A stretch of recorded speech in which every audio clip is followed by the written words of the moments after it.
Hey guys, just want to give you a quick update of the last 19 hours of our life. So right now we are sitting in our hotel in Freetown, Sierra Leone. We woke up at 5 a.m. starting in Monrovia, Liberia, and we drove all the way through and today was maybe the most intense, hectic, anxious travel day I've ever had.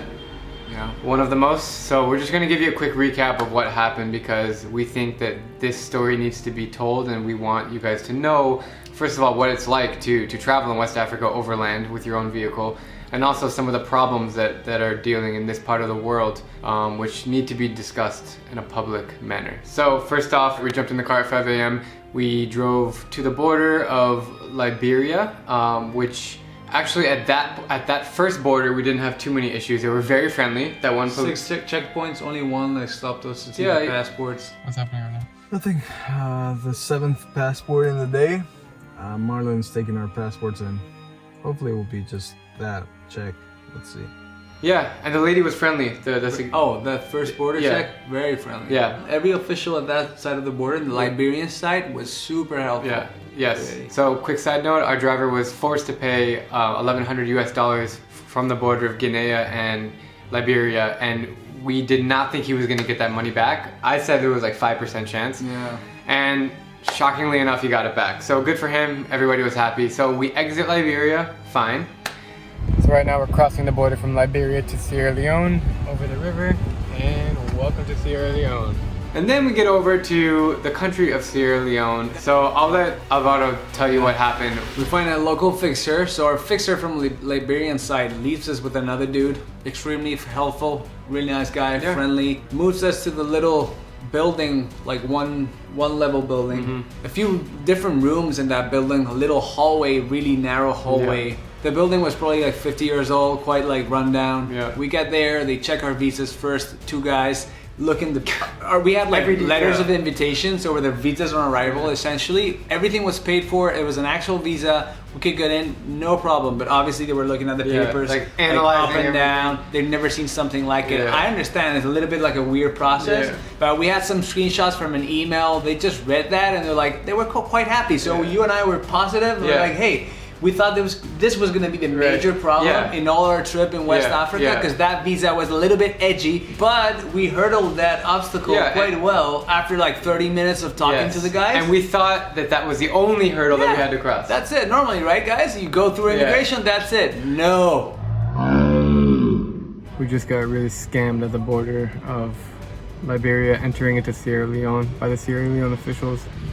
And not a good welcoming into Sierra Leone. They say, okay, come in the hallway and go in. It's almost like a hospital, like a doctor's office, right? Yeah. It's like you go into the next little room. So then we go into the next little room, and there's a guy that can't be older than me. He's probably 25 years old, sitting at the, just have that little like cocky face on, like, hey, give me your yellow card, fever. So, okay, no problem. Here's our yellow card. Everywhere in Africa that we've been, which is almost every country, you just show the yellow card, and they usually just check the date, done, move on.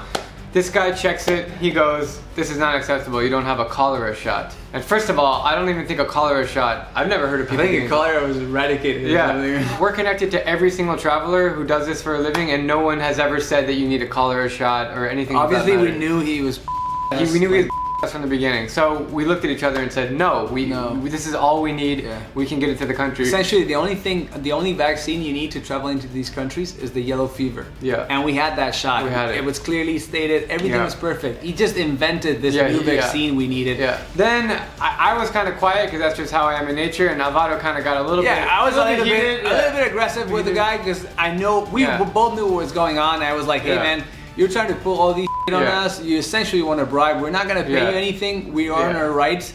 We just need the yellow fever, and that's where the guy completely reacted like erupted, aggressive, very aggressive. And his buddy came in and oh, this guy said they basically threatened to send us back over the border. Send me back. Yeah, send him. They also threatened to like hold us captive, like handcuff us and keep us there for 6 days. We took note of everything. Handcuff you. They had all these printouts on the wall that basically just said World Health Organization, which they clearly just typed it out on a computer. Nothing was official. And they said like, oh, you need this shot, but it's just all, and they go, oh look, this is what you need. It's just, we're gonna get into the bigger problem here in a bit. Let's just finish this story. Yeah, essentially, another 2 guys come in, civilian clothes. They were not officials by any means. and they started shouting. They just their role, everything is theatrics. Yeah. Everything was already staged. They've done it before, Yep. and they'll probably do it again. Yeah. That's why we're doing the video. So they started shouting and just pushing us around. Like from that moment, I shut up because I knew it was better. Just we kept quiet. And we agreed, and I apologized. I excused myself, and we laid low. We just but the guys kept pushing and pushing and pushing, so and just tried to beat us to the corner, basically, essentially. And he first asked for, was it $350? Yeah, so $500. He didn't ask us. We left the room, and they talked to the fixer. I don't know. Like, so he wanted a big sum of money, and we ended up getting it down to $50 a person, which is still it was a complete bribe. It's they're bandits, and they're robbing us essentially. The only reason we paid is because we were already super behind in our schedule, and we couldn't afford another hour, another 2 hours of just waiting it out, because we would have stayed and slept in the border. Essentially, that's the only reason. We're totally against bribery and like contributing to this corruption. We were really pissed. And the funniest part, and then we'll finish this part of the story, is when we were all in the room like negotiating at the end, the guy actually took out the needle and he was looking at us directly in the eye, and the vaccine was coming out. You want the shot? I'll give you the shot. 1 second. Touching the needle. He was touching the needle. Like, bro. Okay. Anyway, so we ended up paying them the money, and then we eventually got out, and then we drove. It was ridiculous. And then we drove 8 hours basically to Freetown, and it was a 19-hour journey the whole time. We're here now. Everything's fine and safe. This is not only. So I also want to say something, that this is not a problem with Sierra Leone. I don't necessarily hate the country of Sierra Leone. I have met a lot of nice people so far, and it was actually a beautiful drive here. Great guys we met on the road. We stopped for lunch. We met a lot of people with the drone stuff. Absolutely. I mean, people were being great. But this bribery problem specifically is in many African countries, specifically West Africa, and it's, in my opinion, it's one of the reasons why this part of the world is not progressing, because these problems are scary. Like, I'm telling you this message now, and you guys now know what's happening, right? And things need to be changed in this country if they want to progress moving forward. It's a very difficult subject to talk about. We actually did tell them this, like, this is not helping the image of Sierra Leone, and then they came up with different arguments that were completely unconnected and illogical. They just wanted a payoff that day, and they got it. Essentially, that's the thing. And abuse of power. I feel defeated, and it's pretty as a traveler to go through that. And we knew we were getting into some things like this. And listen, it's our last few countries, so we're up for the adventure. But we just want to communicate to you what happened today. But damn, that was crazy. Yeah. We're never paying one again. No. In a few days we're going through Guinea and the border to Conakry, and we've heard that it could be even worse. But now we are gonna try to do the best we can to not pay that. So that's it. All right, man. Crazy day. Bedtime. See you guys.